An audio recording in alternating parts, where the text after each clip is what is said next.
We should. He was so on fire.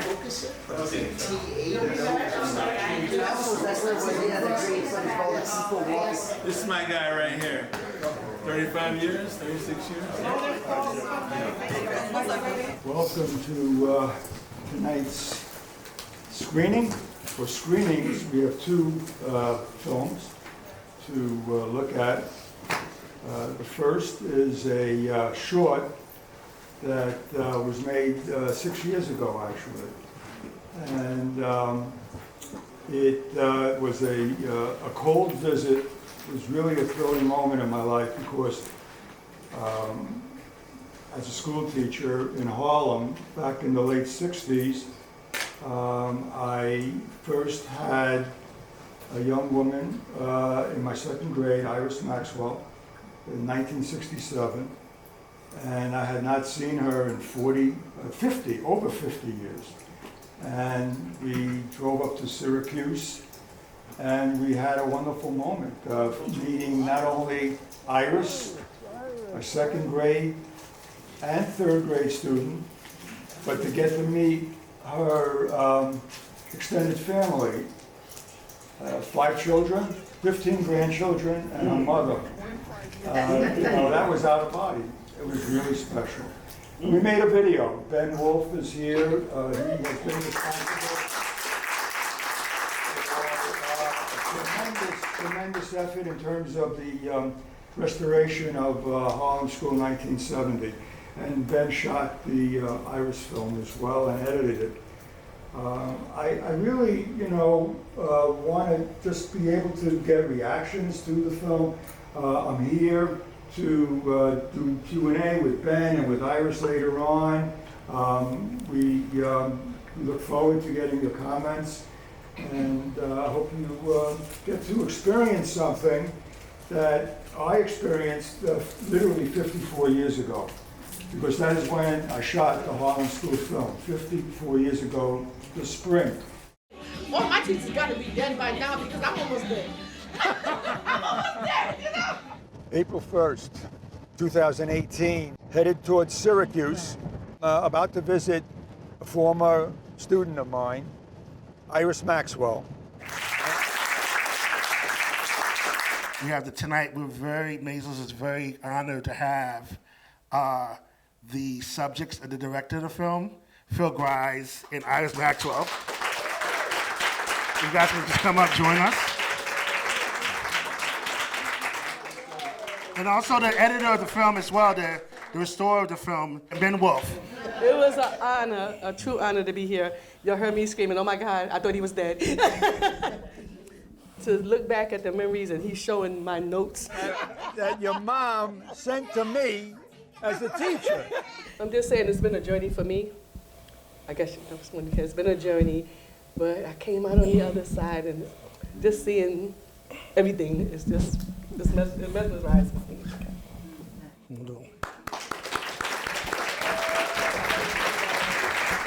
It's kind of hard to really believe that Iris and I met literally 57 years ago, because that was in September of 1967. And the first 2 years of my teaching career was at PS 24, not this school. And it was a smaller school. It was on 127th between Madison and 5th. And this school, which still thrives today, it is located on 127th, 28th between Lex and 3rd. To me, when I look at this again today, it's really amazing to look at 5-year-old, 6-year-old, and 7-year-old children just being themselves. And quite often, I'm being given the remark that children are always the same. Children are children, universally. And I think if I captured anything in this film that's really different, it's trying to, and I think in some regards I was successful getting their dialogue. My mother give me a whole bunch of money, and then my aunt give me more money, and then we bought some candy. Listening to what they say to one another is really rare, especially with youngsters like that. And to me, that's the key of the film. Just being able to go into their world. To me, that was the objective. And I had taught for 2.5 years prior to doing this film. And I had seen this daily activity and energy every day. It really was incredible. And I wonder, Iris, if you can recall those moments yourself in terms of what it was like in school every day with different teachers and the lunchroom and the play yard, and did you come home exhausted? Absolutely. Looking at it now, it's surreal, but it brought me back to when I was going to that school. I was like, oh my God, I was one of them little kids running around, snotty nose and running and having fun, getting into fights. And it was like, well, it was a lot of African-American teachers, so it was kind of a culture shock. You see Mr. Cripps over there? So I was like, oh, I ran home. It's like, Helen, I called my mother, Helen, we got a new teacher. And I talked all about him. But it was not so exhausting because I guess y'all can tell I'm too hyped to get exhausted. So it was just like wonderful. I look back now, it's like, oh my God, where did all that time go? It's amazing. It is. And from the film, you should see how big my kids are now. I was like, Pick out your mother. This is probably the person looking right at the kid. You got it. You got it. I was like, oh my God, I got great grandkids. Look, where is she?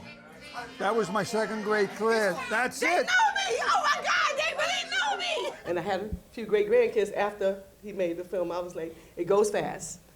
It really does. We'll have to return. Ben and I will return. It goes by so fast, but the lunchroom was always loud because that's when we got our break. And oh my God, going out into the courtyard, me being the only child and growing up by myself without a lot of kids around me, I was like in the corner somewhere. I was watching the scene. I made a few friends that I still have a couple of them today from back then. It's wonderful though. But I was never exhausted. I was just glad to be there. I'm a latchkey kid, so I was home alone. So going to school was like wonderland for me because when I went home, only had the television. Well, it should be noted that at that time, 90% of the children that you witness here came home to fatherless homes. Yes. 90% had no fathers living in the And home. my mother worked. So And I think the best meal of the day was at school, at lunch. At lunch, I had to wait for her to get home to eat. Yeah, it was really, that's true. So we love the lunch lady. We did. I have to always give a real shout out to this gentleman over here. One second. Am I Wait. Phil, before we get into Oh, like, all right. let me do my job. All right, I know we're excited, but I have questions too. All right, so I mean, I think it's so important that you kind of bring out the, like, oh my God, because, well, first of all, I want to ask the question, why the film? Because I think that's a big question. What was the reaction of the teachers when you brought the idea of the film? All right, that's a good question. Again, I had taught for 2.5 years. My plan was to literally end my teaching career at the end of June 1970. And I had two motives to make this film. One, first of all, let me just qualify. In that PS24 school, I was a second grade teacher. I had Iris at that time for a half a semester. I was a third grade teacher, and we had a whole year together. And then I was a fourth grade teacher for a half a year. In that transition, when we moved, the whole school moves from PS24 to CS30. I literally, it was providential. I was not given a class. I was given a media coordinator title, which meant that I had my own little room and I had a lot of extra time on my hands, and it allowed me really to do this film. If I had a class that last year, there would have been no way I could have ever made this film. And I made this all by myself. This So film wait, is you total. were you self-taught in terms of filmmaking? Well, I'll qualify that also. It's not like I just picked up a camera at that time. I had been shooting 8mm and 16mm for 13 years. At this point, I had gone to CCNY. I was a film student, a major BA degree in film production, UCLA Theater Arts. So I had done student films. I was equipped. I had the skill to shoot. And I used my own camera, which is a Bolex. And it was a spring-wound camera. And it only lasted 22 to 25 seconds on a wind. And then the camera would stop. So that was a huge challenge, you know. The fight in the yard, I'm looking down and I'm thinking, is there going to be some kind of conclusion to this wrestling match? And because I knew the camera's winding down, I'm going to miss it. I really was thinking those terms at that point. And also, you know, from a sound standpoint, I used a very brand new cassette recorder. Sony had just come out with a cassette recorder that was portable. It worked on 4 C batteries, and it was huge. It was big like that, and I hid the recorder in an Army duffel bag, and that was the way I was able to get some of my sync. And then, and I only had 2 seconds worth of sync Let's turn over to the next page. before we had to cut away. All right, here's too much talking up there. Ben will talk about the technical part of really restoring a lot of what I had done. And that was another challenge. The overall effect to me was to capture life in a school where I knew what the schedule was like. These kids were full of energy, except for Iris. She's very shy. Right. And I just always loved people, and I just really wanted to capture, especially children, which I had never seen before. How do you capture them?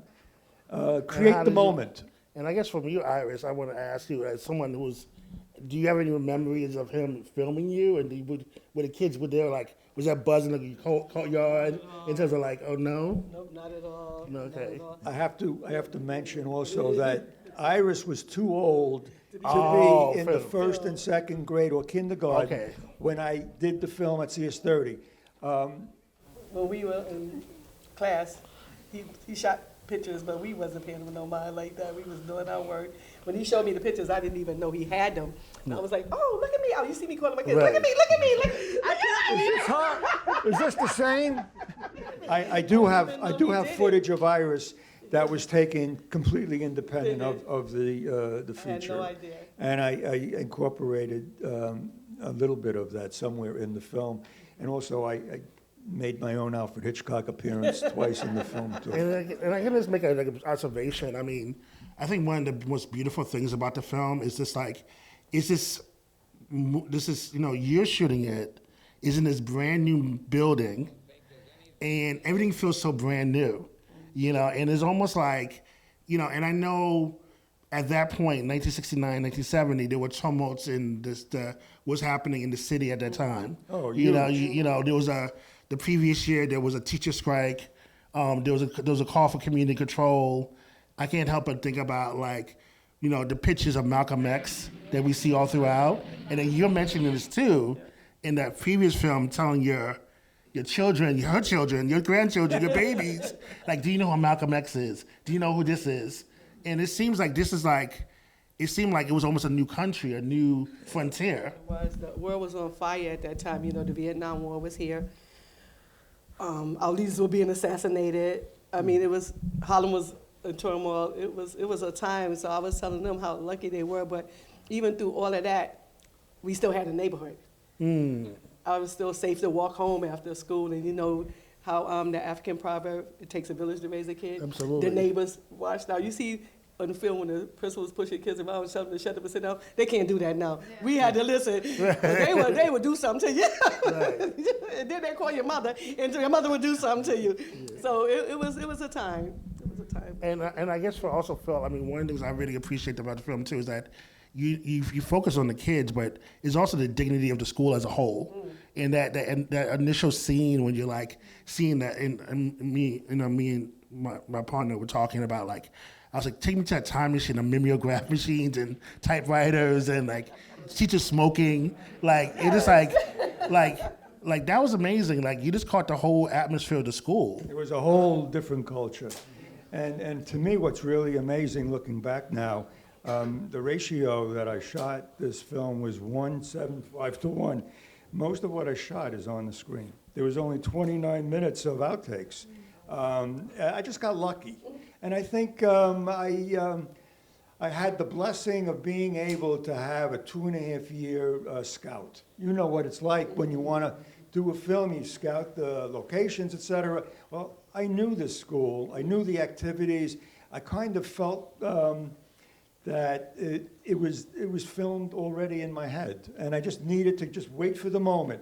This is basically called direct cinema. No narration, no interviews, and that's the attempt, you know, to try to make you feel like you're living in the moment with regard to the subject material, and be kind of, as they say, a fly on the wall. That really was my intent. And even if I could afford a sound person and a bigger crew, which I couldn't, I was relegated to doing it this way regardless. I mean, I think that's what the uniqueness of it is, because it's just like, it's you, it's the class, and I mean, one thing I think is really amazing is that also it's like oh my God, it's almost like an architecture of love, because like, you know, because I mean, I have appreciation of like, and I want to talk to the restorer because there's one of the things that is a recurring theme that I've mentioned in the series is that reusable history. You know, this idea that, you know, we're going back to the series to talk about a time when there was where care was centered, you know, saying, and it wasn't about police violence, you know, but it was about care, right? And you know, this fly on the wall, this empathy that you have in the film. But then I think it's also like the ways in which archives are used throughout both films. So you come and you present the letters, you know what I'm saying? And it's like, here are the love letters and this other part. And I'm wondering also as a restorer, I mean, first of all, how did you come to the project? I mean, we worked on the project, correct? And you were like in the process of restoring this film. Well, Phil and I have worked together over the years. I was his key grip on a number of short projects, and we always stayed in touch because we have a love of film history, you know, where he recognized me as somebody he could talk to about old films and the, you know, the great culture, cinema culture. So we were at a barbecue. You had a cookout to celebrate something that's, you know, very important. You would Phil had overcome cancer, and said, you know, I want to get my friends together, want to have a meal. I'm going to cook, and you know, and then while we're there, he says, you know, been thinking, I got a film in my closet. I cut it, I showed it 3 times, and I want to digitize it, and I want to clean it up. What do you think? I said, I'm there. And the print that had all these splices where you put the film together.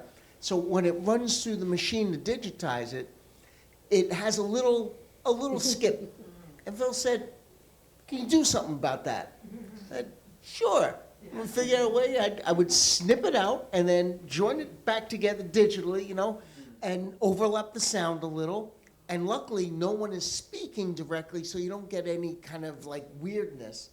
But there were 700 of those snips. That's a labor of love right there. And then we went through it and said, how, you know, Phil said, you know, if I had my druthers back then, I would make split screen. So can we do split screens? Made split screens. You know, and then we had these photos. We put in photos and we put in new titles and we did all sorts of just, and then looking at it, I said, yeah, you know, there's film as it ages, it'll pick up dirt, it'll pick up scratches, things like that. So I wish I could do something about that. And then we put it aside. We made the Iris film, made other films related to Harlem School. And in the meantime, the technology I had improved. And I said, I could start to clean up the dust and things. And he said, well, we've got a screening at the Maisel Center. I said, oh, sounds like a time to do it. I thought, 3 days, I'll be done with it. I'm still not done with it. I only did 35 minutes. And if you look at one of the last shots, we repeat the panning through the schoolyard. At the end, you're seeing all this dust and things. In the beginning, pretty clean. But I'm going over every little thing and painting it out. And I was so happy to do it because to watch it here and know that I've given it the most care I can give it and see the appreciation. Everybody loving it and laughing at moments. And this film just played like gangbusters. And I say, a little bit of care. I was 7 years old when Phil made this. I wasn't on his crew back then, but at least I got to give some of what his ethos is. Try to carry it forward to the digital side of it. Right on. You did a good job. And I'm looking at this, and this audience is so beautiful. I mean, this audience looks like the school that you guys inhabited. You know what I'm saying? And this beautiful audience and young people, 7 years old. Thank you for rocking out with this film. Thanks for rocking the parents for the kid. I want to maybe transition to some questions or comments maybe the audience has. First, I wanted to say, Phil, that was just beautiful. It was funny. It was sweet. It pulled on every heartstring of mine. So thank you so much. And Iris, you have a beautiful energy, and I think everybody in this room felt it. And Ben, who I've worked with as a cinematographer, you did an incredible job. That looked amazing. Whatever you see at the end, we're not seeing.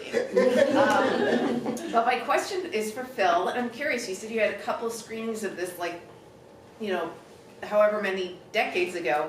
What was that response versus this response, and how are you seeing it differently all these years later? After school ended in June of 1970, my initial intent was to show the film in the school. And literally, in those days, there was no need to have any kind of paperwork. I had no restrictions. I had literally a handshake from the principal. That was it. And everyone knew me. And that's why I think was able to be this close to faces. Literally this close to faces. No one gave me the time of day. Not even, unfortunately, the woman at the end who loses control of her class and, just had a bad moment. And Ben and I have discussed, documentary and direct cinema, that lives forever. She'll forever be a teacher with lack of control. But if I had come in on another day, she could have been an ace A teacher. So that's part of the formula when we go watch films and make films. I did not get the opportunity to show this film at the school. And I had a brief showing at my home in September. And then my wife, we were married less than a year, or just a little over a year. My objective was to start a career. And we moved to LA. And I took the film with me. And the objective was, you want to have something to show. And again, it's another apparent lesson in a way.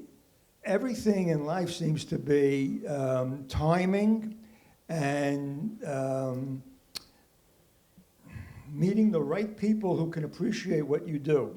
When I first showed this film, it really got very little reception. I had a very talented teacher at UCLA, Haskell Wexler, and he invited me over his home, and he watched the film. He was very encouraging. I went to UCLA. I went back there, and I showed the staff the film. And then I showed it a few times over a period of months, trying to get work with no real good reception. And I just put it in the closet. And it was 47 years later that I took it out of the closet.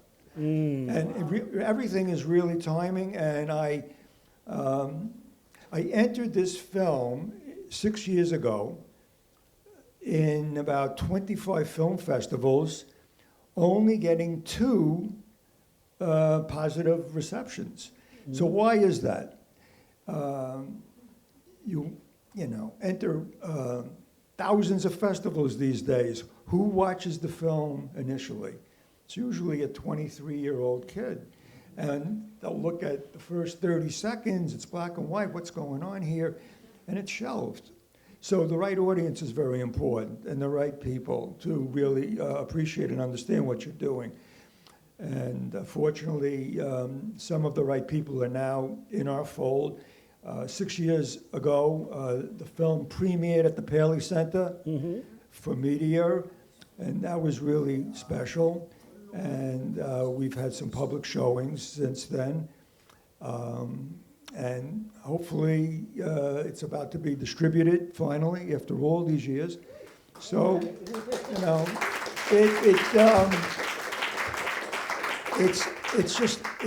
it's just nice to see, you know, the result of your work. If you're a farmer and you're planting, you want to see your crop. You know, and it's as simple as that. And to me, I've shot hundreds and hundreds and hundreds of documentaries. Ironically, this is my first long-form documentary, and I just consider it the most important of my career for the reason that it's kind of special in the sense that we've been talking about. And it deals with a universal subject. I was mentioning it to my wife today. What other subject can most of the world identify with unanimously other than going to grade school? Everyone, not everyone, but most people around the world have some kind of formal education.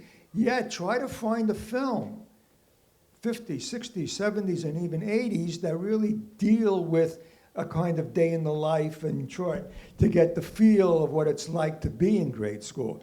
I have not been able to find one. So it was just divine intervention as far as I'm concerned. I didn't do this film. Someone else did it. I was the catalyst. And I'm just happy that, you know, it is something that can live, you know, way beyond my own existence. And people can take, you know, what they want from it, from a sociological standpoint, historical, cultural. And yes, 2 years prior to the filming, Dr. King was assassinated.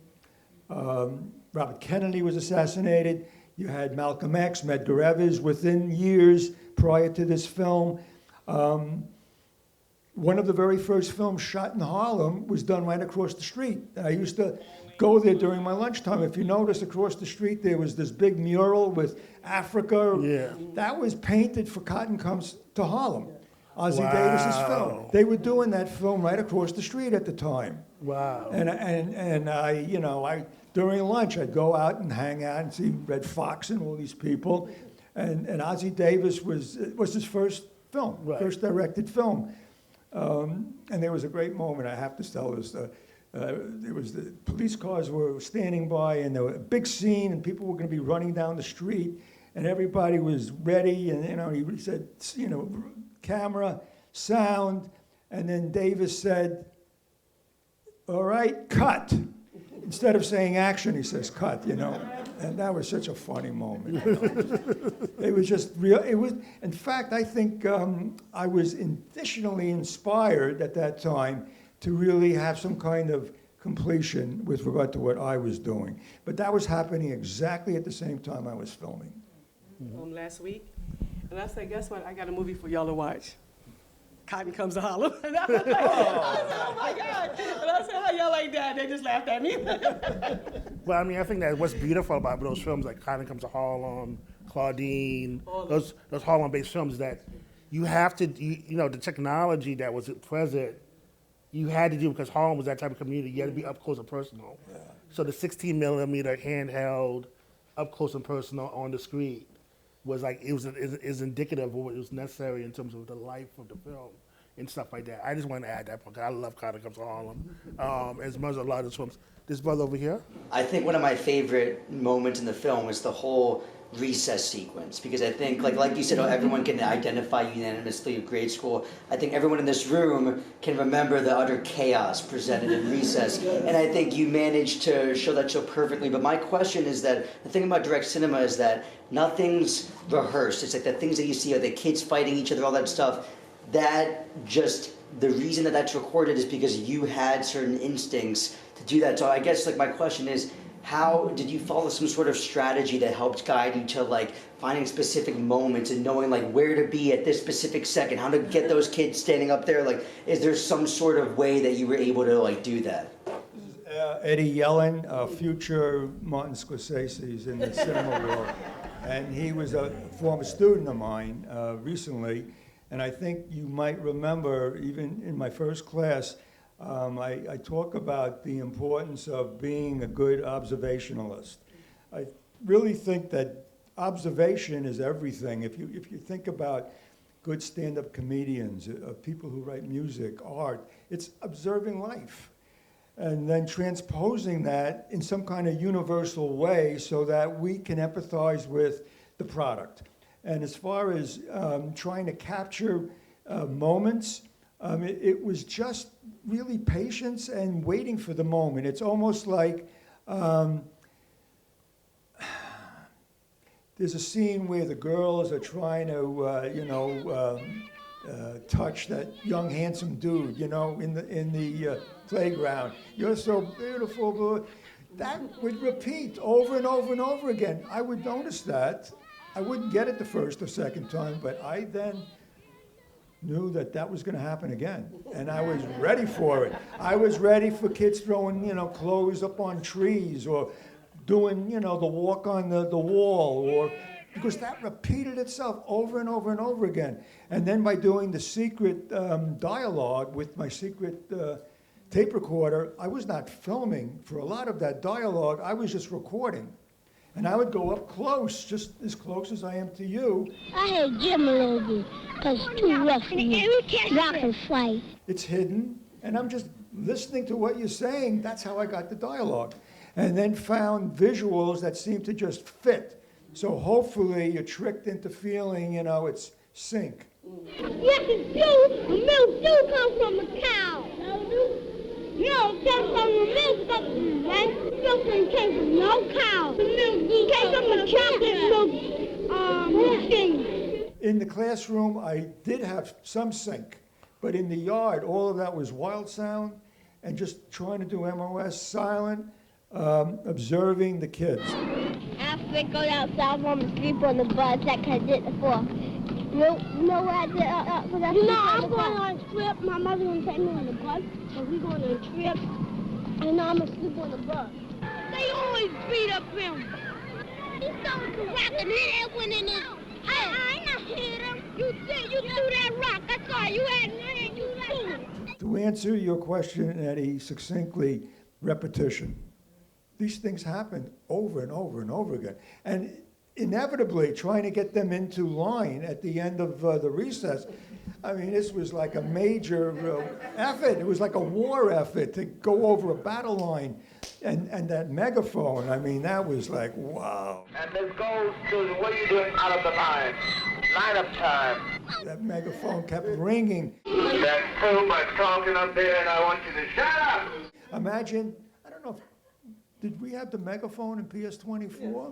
So you got used to it. We'll pay your mind. Do you know that when Ben and I visited Iris and her extended family, we don't have this in the film, but she, besides being, I think, a wonderful teacher, and she could be, She was using a megaphone. We didn't include that in the short. Really, you And were? that's why they don't pay me no mind. Okay. They got used to it. But I hope I answered that question, Eddie. I just want to highlight the photography was really stunning. Each shot was so beautifully composed. It felt like I was watching a photo, photos juxtaposed. And the other thing I want to say is that the intimacy that you had, in front, behind, both with Iris's film and with the second film, is extraordinary. Like, that doesn't happen. It's about you, and it says a lot about you to have that kind of intimacy appear. So I just want to applaud you for that. And we will.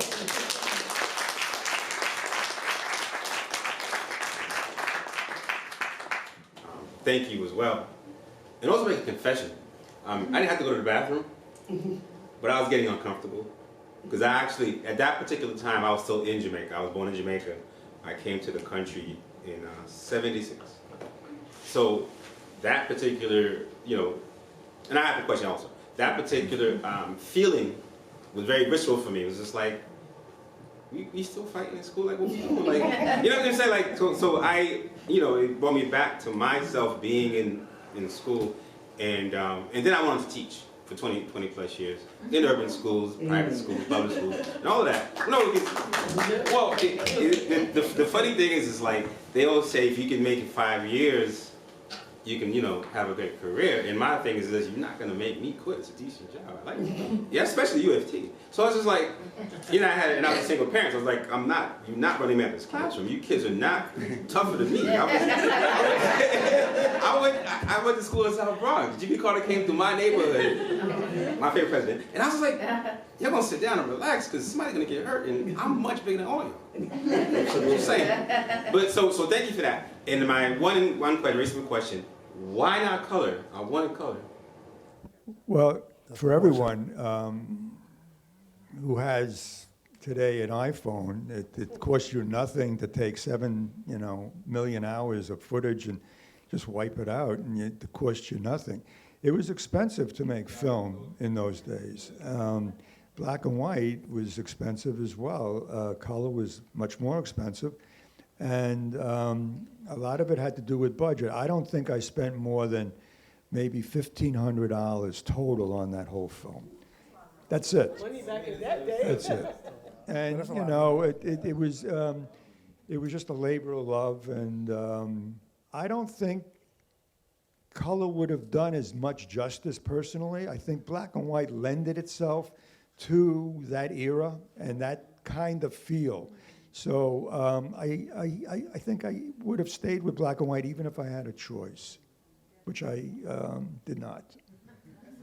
Yeah, I just want to echo all the laudations of the film and just say that it had this meditative quality to it.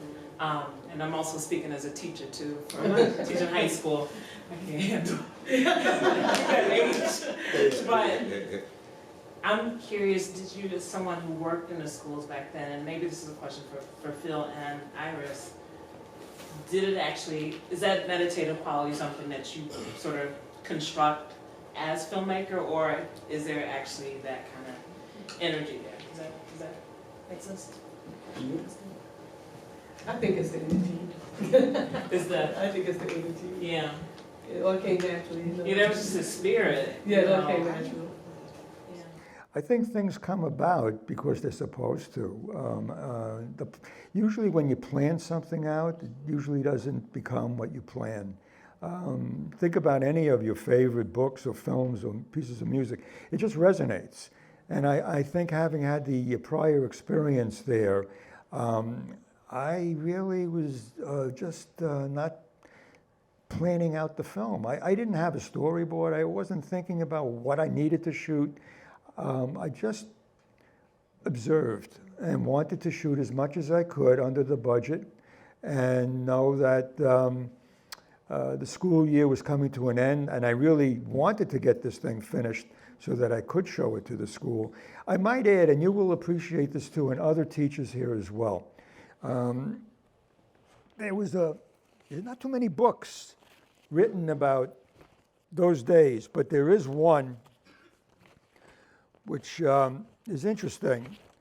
It's by Jim Haskins. It's called Diary of a Harlem School Teacher. Diary of a Harlem School Teacher. Now, here you have a young 23-year-old school teacher. I was 24 in 1967. He was 23. He was teaching only about 8 blocks away from me.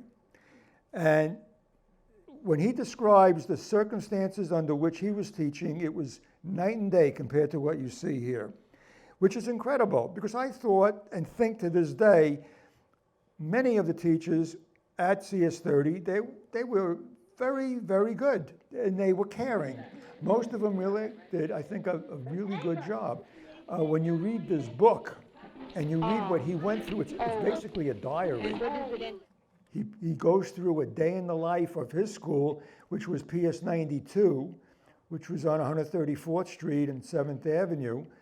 And he talks about, huge challenges. And everyone had just moved into that building from PS 119, which was built in 1899. And it was rat infested. Mayor Wagner actually was speaking there one day, and a big rat goes right in front of you. And it's time to get the heck out of Dodge. And they built another building, and they closed that building. So he comes there a year after that new building, PS 92, and he has no books. There is all kinds of violence. And again, let's go back to the cultural part of Harlem. You had huge addiction, dope, you had gangs, you had the Black Panthers, you had all these movements, you had the Vietnam War, Nixon as president. It was a very challenging time. And many of these young kids, you included, you were latchkey kids, like you said. Absolutely. And you were basically very vulnerable. You're 7 years old. But like I said, we had a neighborhood. Getting those 2 blocks, once I got on my block, everybody was out, parents were waiting for their children. Everybody knew my mom worked. So we all took care of each other. But the world was on fire, Harlem was on fire, but Iris, everyone has a different scenario. I mean, you really are very special. And again, Ben and I could have gone to, I literally found 7 former students, and it was not easy. I found one teacher. The school had no interest in being a part of this film for a lot of different reasons. We had no help at all. I did have some, besides those love notes. And by the way, I held back on one of them, and it just went on eBay for $72,000. It's the big one. It's the real big one. But I saved everything for whatever reason. It came in handy because I literally had her address. I had phone numbers, and I did a little bit of a Peter Falk and Columbo, and I tracked down 7 former students. We did another reunion at the school with other former students of mine. That's another extra. It was a blessing for me. And look, and this is a blessing. I mean, come on, you're saying 50 years and you got all this stuff and you brought us together? Yeah. Wow. These are the 4 students during this wonderful day, a 50th anniversary reunion. You have Jimmy, you have Sonny, you have Artie, and you have Neil. 3 of the 4 were students of mine. We've kind of reminisced to death here, and what a wonderful opportunity to be able to go back in time.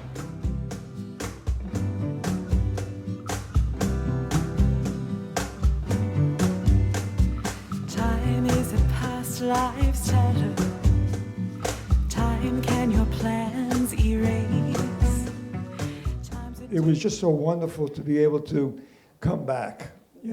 It's closure time. It really is. And since we took the film out of the closet and tried to restore it and try to really bring it to the public, because it is different. It's a different kind of feel to be in a child's life instead of a narrator says, and children were impoverished, and 90% of them had no fathers, and then there's an interview. Well, I think we have a better curriculum. I mean, that's the way documentaries were done through, the 40s and 50s into the 60s. Now you have direct cinema. It's a concept. You don't pontificate, you just film. You come up with your own conclusions. And that really was the approach. And to me, you get more out of that kind of film. I miss it. Because that really allows me to think. You're not thinking for me. So the opportunity to show off a good school, I think it's a good school. When you read this book, you're going to say, what was Harlem like in all the schools in elementary? And obviously, just like we capture that one teacher who loses control, kicks the kid, and, you can't generalize. Things were different. There were some really good things happening and some things that were not so pleasant. And this was before Ritalin. This was before children had opportunities to be, with guidance and health care. It wasn't there. They a lot of them were, that boxing girl, she won the middleweight championship for women about 35 years ago. I don't know if you realize. Really? No, You serious? Okay. Okay, I just want to make sure and stuff like that. She was tough. All right, Phil. I know this is like direct cinema. Exactly. It was a raw time, so everything was raw. So she was like, I'm ready. Oh. And you had to be ready, like you were saying how Harlem was, those 2 blocks that I had to get through. Once I got on my block, but you had to walk through 2 blocks where there was, we used to call them weevils, where the junkies would fall down. You didn't know if they was gonna snatch a kid. So we tried to do things in groups. But once those 2 blocks, we got past all that. Yeah, we were safety in numbers, and it was pretty good. That's what I love about this film. It was raw, and plus I'm like a big fan of black and white films. When I saw that, I was like, yes. When we did the other moment where we got to meet some of my other students, if you remember, Ben, when the question came up, why all the fighting? Well, one said, hey, it was just our culture. And you see a lot of fighting going on, and no teacher stopping it. Yeah, that back What then. was that all about? That was the culture back then. You had to fight. That was the culture. Yeah. It was a given. Expect it. That's what it is. I mean, I think that is. And I must say, I continue to teach. I'm in my 21st year at the Borough of Manhattan Community College. And across the street from us, Tassos, who's also a professor and a dear friend, what's the name of that school across from us? No, from the Borough of Manhattan Community. There's a grade school there. And I remember going up to the fence one day because I was curious. Are these kids fighting? What are they doing? Not one kid was fighting. Not one kid had his or her hands on another child. And on top of that, I'm there less than 10 seconds, and a big guy comes up to me and says, what are you doing? You can't even look anymore. Everybody is like, think about trying to go into a school today and film it. Impossible. You couldn't do it. Happening. I just want to hear. Is this over here? So I have a comment and I have a question afterwards. Hi, Mom. So, my comments are, I just want to share that my mother and our family, we're a very kind of semi-private person people. And for my mom to come up here and do all of this is really, really so amazing.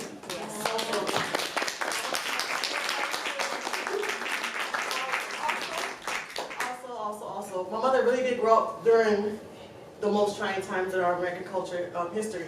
And being her only daughter, I have a lot of that information firsthand. And with all my nieces, nephews, and my children included, we have a duty to pass that knowledge along. So I just want to again say thank you, Mom, for sharing all your information with me, for sharing your life with me, and for bringing me here. Then my final question is, so Mr. Grimes was not your teacher. How did you get those letters to him? I said, no, how did you get those letters to him? He must be a teacher. How did you get those letters delivered? No, he was my teacher. Okay, so you were like sliding him up the dance? Oh, you know, I used to pass. Oh, that's what she's talking. You know, I used to pass things around in class. So you pass it through the front of the, like pass it. And then teachers didn't like you writing, so That they was came over very common. and they looked to see what you were doing. So he's over your shoulder, like ready your test. You're like, Mr. What? G, I have a crush on you. Like, What was very common Crush, was, nothing. I was in love. and I have a lot of other love letters. The way they used to do it, I don't know if you recall this, but it wasn't just a piece of paper and they threw it up on a desk. They folded it 100 ways. It ended up this small. It was folded and folded and folded and folded and folded, as if it was a secret, you know? It was. That was my secret. I also had I had other letters from other of my former class students that I was able to give them, and they had absolutely no record of their own mother's signature. Our children are looking forward to the letters that are coming from his mom. I never got the opportunity to meet her.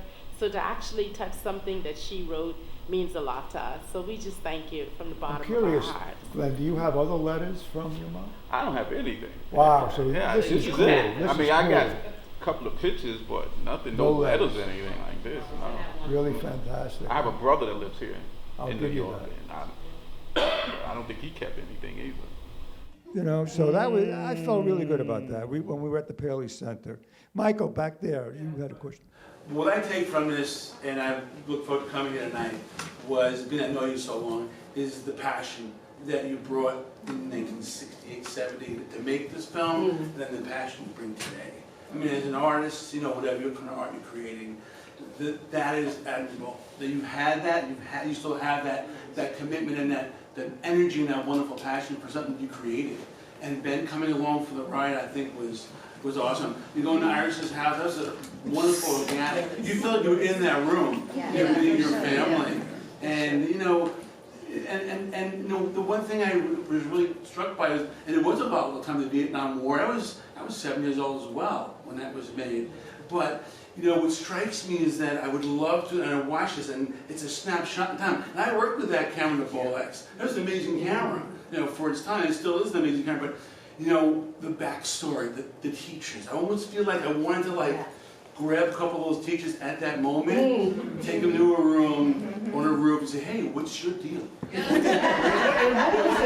You know, what's your Well, maybe that's the question to ask me. What was the deal with the teachers at that time? Well, you know, there was a lot of secrecy that I didn't even know about until many years later. I had never known that the first teacher that you see in the film, who is the only teacher that I was able to ever talk to and contact, actually was married to the piano teacher. And they went under separate names. Nobody ever knew. I never knew they were married. And then, you know, there was a kind of, it was also part of the culture. People were more interested in just doing the job. They were not very giving with personality and personal background for the most part. So I, you know, except for a few teachers, really never got to know these teachers that well. But because my face was familiar, because I knew these kids, I to this day, when I think back, I literally was able to just walk into a room cold with the Bolex, spring wound, and just sit there for a while and just wait for the moment, observation, and just feel this could be something. There are 18 classrooms in the film. There were 34 teachers in the third grade when I taught you. Only 3 were male. All the rest were female, 3 including yours truly. And that's why I guess, you know, love notes were given to the one male teacher, because you had all these women in your life, and a lot of these youngsters, these precious young children, had no father at home. No male role. Yeah, no male role. So that strikes a chord. I think that one of the things I get out of this is that generations matter. You know what I'm saying? The work of archiving matters. The things that we keep precious to our hearts. Because I think that, in the face of a lot of the Harlem is a different Harlem now. You mentioned this earlier on today. Like the neighborhood that school is shot in, completely different neighborhood. Yeah. You know what I'm saying? Glass towers and stuff like that.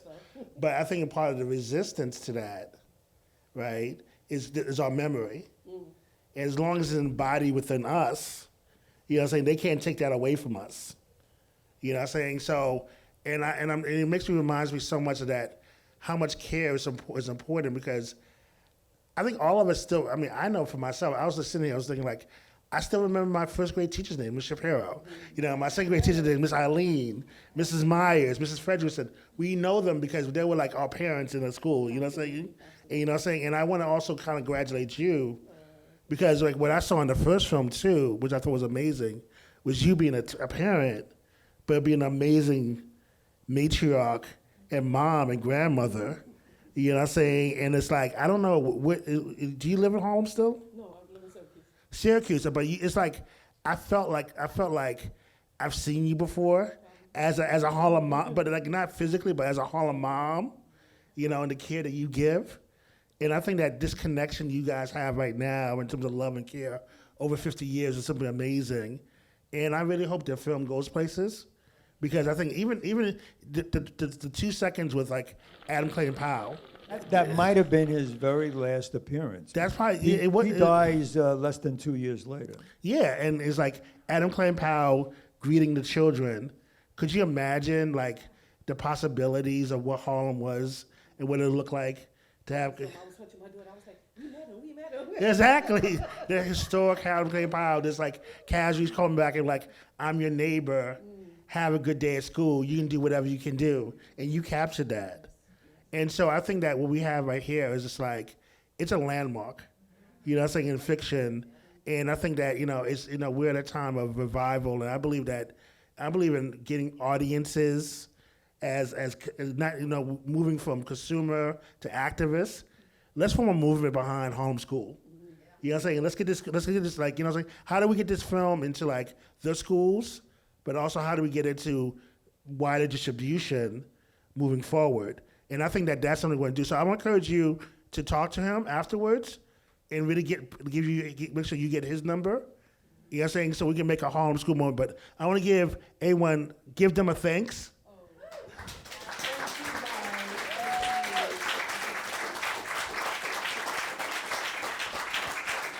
Because what you did was really important in terms of the history of like Harlem, and it was part of the work of that, do that. So I want to make sure that happens, all right? Can I just mention one last thought? I think what's really important is when we talk about history, is to have something that for future generations reveal the essence of that history, because we lose it. We forget about it. 2, 3, 4, 5 generations. I have students in my class, 18, 19, 20, 21 years old. They don't know, the icons of my era. They might know Muhammad Ali because, he still was around not too long ago, or Marilyn Monroe or James Dean, but they're not going to know 98% of those people who were number one in the world in sports, politics, show business. So it's important to have proof. We need proof. And one thing that I will cherish, I received a letter. I had a little relationship going on with Hugh Downs, the late Hugh Downs, and he wrote something very prophetic. He said, if it were not for the proof of what you've done, how would we ever know it ever happened in the first place? We've got to have some proof, whether it be in writing or stills. And what I feel is really special about this film is that on its 100th anniversary, there will be brand new generations, and they'll have an opportunity to really see, a black arm going up. They'll see the Black Power. They'll see Adam Clayton Powell. They'll put it in perspective, and much stronger than if someone tells them about it. Picture is worth how many words? 1,000,000 words.